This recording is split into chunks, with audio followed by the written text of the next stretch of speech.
اس سلسلہ اجتماعات کے اعتبار سے الوداعی تحفہ ہوگا۔ اب میں آغاز کر رہا ہوں۔ پہلی بات،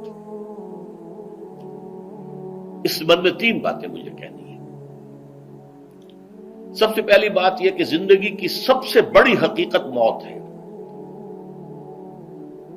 ہم بھلائے رکھتے ہیں، اپنے ذہن سے اسے دور رکھتے ہیں، لیکن واقعہ یہ ہے کہ زندگی کی سب سے بڑی حقیقت موت ہے۔ خدا کے منکر پیدا ہوئے ہیں، لیکن موت کا انکار کرنے والا تو کوئی پیدا نہیں ہوا۔ اس لیے میں نے آیت آپ کو سنائی، کل نفس ذائقۃ الموت، ہر ذی نفس کو موت کا مزہ چکھنا ہے، ہر جاندار کو موت کا مزہ چکھنا ہے۔ ثم الینا ترجعون، پھر ہماری طرف لوٹا دیے جاؤ۔ تو زندگی کی سب سے اہم حقیقت موت، اور موت کے بعد رجوع اللہ، آخرت، یہ سب سے بڑی حقیقت ہے۔ ایک حقیقت سب مانتے ہیں، سب جانتے ہیں، دوسری حقیقت کے اوپر پردہ پڑا ہوا ہے۔ میں نے اس اعتبار سے نوٹ کیا، یہ الفاظ قرآن میں 3 مرتبہ ہے، کل نفس ذائقۃ الموت، ہر جاندار کو موت کا مزہ چکھنا ہے۔ انبیاء اس سے مستثنا نہیں رہے، رسول اس سے مستثنا نہیں رہے، اولیاء اللہ مستثنا نہیں رہے۔ وقتی طور پر استثناء حضرت عیسیٰ کا ہے کہ ابھی وہ زندہ ہیں، لیکن عیسیٰ یاتی علیہ الموت، حضور نے فرمایا عیسیٰ پر بھی موت آئے گی، جب دوبارہ آئیں گے زمین پر اتریں گے، پھر اس کے بعد ان پر موت وارد ہوگی، ان کی نماز جنازہ پڑھی جائے گی، انہیں دفن کیا جائے گا حضور کے پہلو میں، شادی بھی کریں گے، اولاد بھی ہوگی۔ باقی تو یہ ہے کہ کل نفس ذائقۃ الموت، سب کو موت کا مزہ چکھنا ہے۔ عیسیٰ بھی بالآخر اس سے مستثنا نہیں رہیں گے، بلکہ قرآن میں ایک جگہ کہا گیا ہے أَفَإِن مِتَّ فَهُمُ الْخَالِدُونَ، کیا ہے نبی، اگر آپ کا انتقال ہو گیا تو یہ کیا ہمیشہ رہیں گے؟ کون ہے دنیا میں جو ہمیشہ رہے؟ انتقال تو ہونا، آپ کا بھی ہونا ہے۔ إِنَّكَ مَيِّتٌ وَإِنَّهُمْ لَمَيِّتُونَ، یہ تو مختصر ترین الفاظ تھے۔ اس سے آگے بڑھیے، سورہ انبیاء میں فرمایا کل نفس ذائقۃ الموت وَنَبْلُوكُمْ بِالشَّرِّ وَالْخَيْرِ فِتْنَةً وَإِلَيْنَا تُرْجَعُونَ، ہر جاندار کو موت کا مزہ چکھنا ہے، اور اس سے پہلے پہلے ہم تمہیں آزماتے رہیں گے، خیر کے ذریعے بھی، بھلائی دے کر، صحت دے کر، دولت دے کر، اولاد دے کر، شہرت دے کر، اور برائی کے ذریعے سے بھی، تنگ دستی دے کر، بے عزتی دے کر، اہانت دے کر، ذلت دے کر، وَإِلَيْنَا تُرْجَعُونَ، اور پھر ہماری طرف لوٹائے جاؤ گے۔ یہ وہ دوسری حقیقت جو میں نے کہا کہ جس پر پردہ پڑا ہوا ہے، بہت بڑا پردہ ہے۔ لوگ یہی سمجھتے ہیں کہ یہی دنیا کی زندگی ہے۔ قرآن کہتا ہے إِنَّ الدَّارَ الْآخِرَةَ لَهِيَ الْحَيَوَانُ لَوْ كَانُوا يَعْلَمُونَ، یہ تو آخرت والی زندگی ہے جو اصل زندگی ہے، کاش کہ انہیں معلوم ہوتا۔ اس سے بھی زیادہ تفصیل سے یہ آل عمران میں آئی آیت، كُلُّ نَفْسٍ ذَائِقَةُ الْمَوْتِ وَإِنَّمَا تُوَفَّوْنَ أُجُورَكُمْ يَوْمَ الْقِيَامَةِ، ہر جاندار کو موت کا مزہ چکھنا ہے، اور پھر تمہیں پورا پورا تمہارا اجر اور بدلہ دے دیا جائے گا قیامت کے دن۔ فَمَنْ زُحْزِحَ عَنِ النَّارِ وَأُدْخِلَ الْجَنَّةَ فَقَدْ فَازَ، جو کوئی آگ سے بچا لیا گیا اور جنت میں داخل کر دیا گیا وہ تو کامیاب ہو گیا۔ اللہم ربنا اجعلنا منہم، اللہم ربنا اجعلنا منہم، اللہم ربنا اجعلنا منہم۔ وَمَا الْحَيَاةُ الدُّنْيَا إِلَّا مَتَاعُ الْغُرُورِ، اور دنیا کی زندگی تو سوائے دھوکے کے سامان کے اور کچھ نہیں ہے۔ دھوکہ کس معنی میں؟ یہ تمہیں اصل زندگی سے غافل کر دیتی ہے۔ تم کہیں سفر پر جا رہے تھے، تمہارا کہیں گھر تھا، تمہیں واپس آنا تھا، تم راستے ہی میں کسی دلچسپی میں ایسے مگن ہوئے کہ گھر بار سب بھول گئے۔ یہ تو تمہارا عارضی سا سفر تھا، تم نے اسی کو اپنی منزل بنا لیا، اپنا ٹھکانہ بنا لیا، تو دھوکہ دیا اس نے تمہیں۔ ویسے دنیا کی زندگی دھوکہ نہیں ہے، بڑی حقیقت ہے، اس لیے کہ حضور نے فرمایا انما الدنیا مزرعۃ الآخرہ، یہ دنیا آخرت کی کھیتی ہے، یہاں بو گے تو وہاں کاٹو گے، یہاں کچھ کمائی کرو گے تو وہاں اس کا بدلہ ملے گا۔ اس اعتبار سے دنیا بہت بڑی حقیقت ہے، ایک ایک لمحہ بہت بڑی قیمتی شے ہے، لیکن اگر یہ دنیا تمہیں آخرت سے غافل کر دے تو اس سے بڑا دھوکے باز ہو کوئی نہیں۔ یہ اصل دجال ہے۔ میں نے تقریباً 60 برس کی عمر کو جب میں پہنچا تھا تو موت کا انتظار شروع کر دیا تھا۔ میرے قریبی احباب کو معلوم ہے، میں کہتا رہا، یہ بھی کہتا رہا کہ بھائی میں اپنے حصے کا کام کر چکا ہوں، جتنی صلاحیت اللہ نے دی تھی، جتنی بھی میرے اندر استعداد تھی، میں اس کو بھرپور طریقے پر استعمال کر چکا ہوں۔ دم واپسی برسرے راہ ہے عزیز و اب اللہ ہی اللہ ہے، یہ میرا معاملہ رہا ہے 60 برس کی عمر سے۔ اس کے بعد اللہ نے مزید 14 برس دیے ہیں۔ یہ نافلۃ لک کے درجے میں کہتا ہوں، اس کا اللہ کا عطیہ خصوصی ہے، نفل ہے، ہمیشہ کہتا رہا ہوں۔ مسنون زندگی تو 61 برس ہے ہمارے حساب سے۔ علامہ اقبال کے بارے میں سنا ہے کہ رویا کرتے تھے کہیں میری عمر حضور کی عمر سے زیادہ نہ ہو جائے۔ وہ 6 مہینے کم ہی رہی ہے حضور کی عمر سے۔ جو حضور کی عمر تھی وہی حضرت ابو بکر کی، وہی حضرت عمر کی، وہی حضرت علی کی۔ ہاں، حضرت عثمان 82 برس کے ہوئے ماشاءاللہ۔ پھر یہاں کے مجددین میں سے وہی عمر حضرت شیخ احمد سرہندی کی، وہی شاہ ولی اللہ دہلوی کی۔ ہاں، شیخ عبدالحق محدث دہلوی رحمۃ اللہ علیہ 82 برس کی عمر۔ لیکن یہ میں کہا کرتا تھا مسنون عمر تو 61 برس ہے، جسے ہم 63 کہتے ہیں، وہ اصل میں ہمارے حساب سے 61 بنتا ہے۔ وہ 63 قمری ہے، جو 9 دن کم ہے، قمری سال جو ہے وہ شمسی سال سے۔ بہرحال میں اس وقت سے منتظر تھا، لیکن جو بھی وقت اللہ نے دیا ہے، اللہ کا شکر ہے، وہ مفید کاموں میں لگا ہے۔ ان میں خاص طور پر میں سمجھتا ہوں کہ اللہ کا مجھ پر سب سے بڑا احسان، اور مجھے پر نہیں، بہت بڑے پیمانے پر لوگوں پر جو احسان ہوا ہے، وہ میرا 1998 کا دورہ ترجمہ قرآن ہے جو کراچی میں ہوا تھا۔ 1998 کے مارچ میں میرا بڑا آپریشن ہوا، دونوں گھٹنے تبدیل کیے گئے، لیکن 98 کے آخر میں، حالانکہ میں چل نہیں سکتا تھا، کراچی میں مسجد جو ہے اونچی ہے، دوسری منزل پر ہے، تو خاص ریمپ بنایا گیا جس کے ذریعے میں ویل چیئر پر مجھے لے جایا جاتا تھا۔ میں نے درس دیا۔ اس درس کی گزشتہ چند سالوں سے پوری دنیا میں جو گونج ہوئی ہے اللہ کے فضل و کرم سے، اللہ کا کوئی حکمت خداوندی اس کے ساتھ وابستہ ہے۔ اس میں میرے کسی کام کو دخل نہیں ہے، میری کسی کوشش کو دخل نہیں ہے۔ میں نے تو جو درس میں دیتا آ رہا تھا سن 85 سے، دورہ ترجمہ قرآن، البتہ یہ بات ضرور ہے کہ میں نے محسوس کیا تھا کہ سن 98 کے اس درس میں دورہ ترجمہ قرآن کے مجھے خصوصی انشراح حاصل تھا۔ میری ساری گفتگو کا حاصل کیا ہے؟ دیکھیے، نظریاتی تحریکوں کا تعلق اشخاص سے نہیں ہوتا، ٹھیک ہے، کوئی اس کا داعی ہوتا ہے، کوئی اس کا مؤسس ہو جاتا ہے، کوئی اس کا آغاز کرنے والا ہوتا ہے، لیکن نظریاتی تحریک افراد سے وابستہ نہیں ہوتی۔ افراد آتے چلے جاتے ہیں اپنا اپنا حصے کا کام کر کے، جس کو جتنا مقدر ہے، جتنی اللہ تعالیٰ کی طرف سے توفیق ہے، وہ اپنا کام کرے گا، چلا جائے گا۔ یہ چمن یوں ہی رہے گا اور ہزاروں جانور اپنی اپنی بولیاں سب بول کر اڑ جائیں گے۔ مبارک ہیں وہ لوگ جنہیں قرآن کی بولی بولنا نصیب ہو جائے۔ وَإِنْ يَحْسَبُ أَنِّي مِنْهُمْ، مجھے گمان ہے، اللہ کا فضل ہے کہ میں ان میں سے ہوں، میں نے قرآن کی بولی بولی ہے، اور قرآن مجید کو جیسا کہ وہ ہے، ایز اٹ از،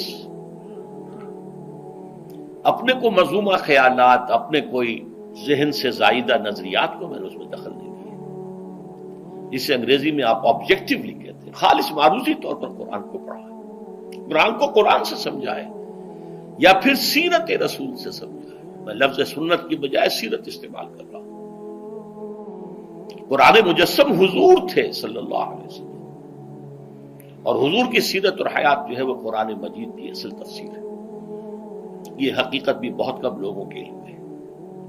وہ احادیث کا نام تو لیتے ہیں، احادیث بھی ہے، سیرت بھی تو احادیث ہی سے ہمیں ملتی ہے، لیکن میں خاص طور پر سنت یا حدیث کی بجائے سیرت کا استعمال کرتا ہوں۔ قرآن کی 2 سورسز ہیں، قرآن خود اور سیرت رسول صلی اللہ علیہ وسلم۔ بہرحال انشاءاللہ العزیز یہ کام بڑھے گا، چلے گا، یہ میں ابھی بعد میں عرض کروں گا۔ دوسری بات جو میں نے آیت پڑھی آپ کو، وَمَن نُعَمِّرْهُ نُنَكِّسُ فِي الْخَلْقِ أَفَلَا يَعْقِلُونَ، بہت بڑی حقیقت زندگی کی یہ بھی ہے، جس کی ہم عمر زیادہ کر دیتے ہیں اس کی خلقی صلاحیتوں میں کمی کر دیتے ہیں۔ موٹی بات ہے، بڑھاپا آئے گا، ہمیشہ کی مانی ہوئی بات ہے۔ اگرچہ جوانی میں آدمی بڑھاپے کا تصور نہیں کرتا، لیکن بڑھاپا آنا ہے، یہ بھی ایک حقیقت ہے موت کی طرح۔ غالب نے کہا تھا مزمحل ہو گئے قوائے غالب، اب عناصر میں اعتدال کہاں۔ ایک صاحب نے مجھے شعر سنایا تھا، ابراہیم صاحب تھے ٹونک کے رہنے والے، ذوف پیری بڑھ گیا جوش جوانی گھٹ گیا، اب عصا بنوائیے نخل تمنا کاٹ کر۔ یہ تمنائیں جو ہیں طول العمر، انہیں کاٹو، اب گئی جوانی، امنگوں والا دور گیا، اور یہ جو تمناؤں کا پودا ہے اس میں سے لکڑی لے کر عصائے پیری بنوا لیجیے، اب بڑھاپے کے لیے ایک عصا درکار ہے۔ بڑا پیارا شعر ہے، ذوف پیری بڑھ گیا جوش جوانی گھٹ گیا، اب عصا بنوائیے نخل تمنا کاٹ کر۔ ابھی 2-3 دن ہوئے ہیں یہاں پر جو خانہ فرہنگ ایران ہے اس کے ڈائریکٹر آئے تھے، انہوں نے فارسی کا ایک شعر سنایا، بڑا پیارا شعر ہے، در جوانی گفتم کہ شعر شعر است اگرچہ پیر بود۔ جوانی میں میں یہ کہا کرتا تھا کہ شعر تو شعر ہی ہوتا ہے چاہے بوڑھا ہو جائے، بوڑھے ہونے سے اس میں کیا فرق واقع ہو جائے، شعر شعر است گرچہ پیر بود۔ چوب پیری رسیدم، جب میں خود پیری اور بڑھاپے کو پہنچ گیا، دیدم تو مجھے یہ بات نظر آئی کہ پیر پیر است گرچہ شعر بود، بوڑھا بوڑھا ہی ہوتا ہے چاہے وہ شعر ہی کیوں نہ ہو۔ تو یہ بڑھاپا جو ہے یہ زندگی کی دوسری بڑی حقیقت ہے۔ اس کا ایک اثر تو سب کو معلوم ہے، قوائے غالب جو میں نے کہا، بڑھاپے کا عام نتیجہ جسمانی ضعف، سب جانتے ہیں،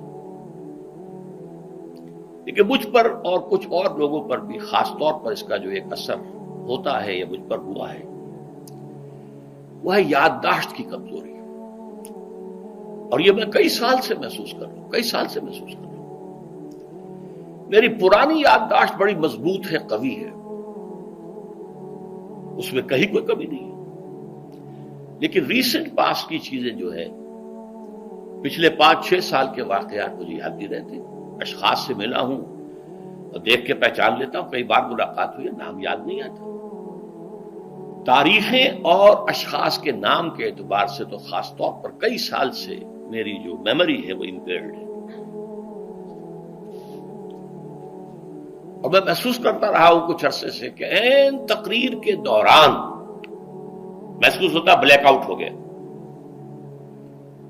اور مجھے سلسلہ کلام جوڑنے کے لیے سوچنا پڑا، بعض اوقات 1000 کروڑ مرتبہ بولے ہوئے الفاظ غائب، اب چاہے کتنا ہی زور لگا لوں وہ لفظ یاد نہیں آئے گا، ہاں تھوڑی دیر کے بعد خود بخود یاد آ جائے گا۔ میرے اس آپریشن سے کچھ عرصے پہلے تک جو میری تقریریں یہاں ہوئی ان میں بہت سے لوگوں نے نوٹ کیا، میری تقاریر میں اب وہ روانی نہیں رہی تھی، وہ جو کراس ریفرنسز آیا کرتے تھے جس کی بنا پر ایک مولانا عبد الکریم باریک صاحب تھے ناگپور کے، انڈیا کے، مولانا علی میاں کے وہ خلفاء میں سے، انہوں نے تفسیر بھی لکھی ہے قرآن میں، وہ ایک مرتبہ لاہور آئے تھے تو مجھ سے بھی ملاقات ہوئی، میرا درس بھی سنا، پھر یہاں وہ ایک دینی ادارے میں گئے، وہاں میرے خلاف باتیں ہو رہی تھی، تو انہوں نے کہا بھائی اس شخص کی کیا بات کرتے ہو، اس کے سامنے تو معلوم ہوتا ہے کہ قرآن کھلا ہوا ہے، جہاں سے چاہے لے لے، پھول کھلے ہیں گلشن گلشن، لیکن اپنا اپنا دامن، تم کیا بات کر رہے ہو اس کے بارے میں؟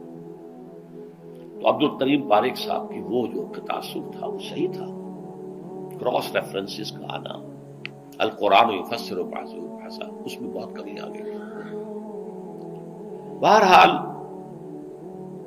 اس کے علاوہ تیسری چیز ہوتی ہے بڑھاپے میں ریزسٹنس کی کمی کی وجہ سے عوارض. بلڈ پریشر کا میں مریض ہوں اور کوئی 25 برس سے ہوں، شوگر کا میں مریض ہوں اور کوئی 5 برس سے ہوں. ایک خاص برس جو مجھ پر آیا ہے آج سے 4 سال پہلے، اس کی ایک تاریخ ہے. یہ جو امراض دماغی کے ماہرین ہیں یہ کہتے ہیں کہ ایک مرض ہے بائی پولر ڈپریشن. انسان میں کبھی تو انشراح ہوتا ہے، ایکٹیویٹی ہوتی ہے، سوچتا ہے اور ایکٹیو کرنے کے لیے، گفتگو کے لیے، بھاگ دوڑ کے لیے طبیعت میں آبادی ہوتی ہے. کبھی وہ بجھ سا جاتا ہے، کبھی وہ حرکت کرنے کو جی نہیں چاہتا، پڑا رہے کسی کونے میں، سو جائے. تو یہ بائی پولر معاملہ کہلاتا ہے، یہ ویو چلتی ہے. اچھا یہ ہے ہر انسان میں، جسے ہم عام طور پر کہتے ہیں موڈ آف ہے بھائی میرا، مجھ سے باتیں کرو. تو یہ موڈ کا آف ہو جانا، آن ہو جانا، یہ عام آدمی بھی ہوتا ہے. لیکن جو اللہ کے کسی فضل و کرم سے زیادہ ذہین ہو، زیادہ حساس ہو، ان میں پھر یہ جو ویو ہے یہ زیادہ اونچائی زیادہ نیچائی، زیادہ اونچائی زیادہ نیچائی، اور اس کو پھر ہم کہتے ہیں مرض، بائی پولر. یہ ہمارا خاندانی مرض ہے. والد صاحب کا تھا، بڑے بھائی اظہار احمد صاحب کو ہوا، میری بڑی ہمشیرہ کو ہوا.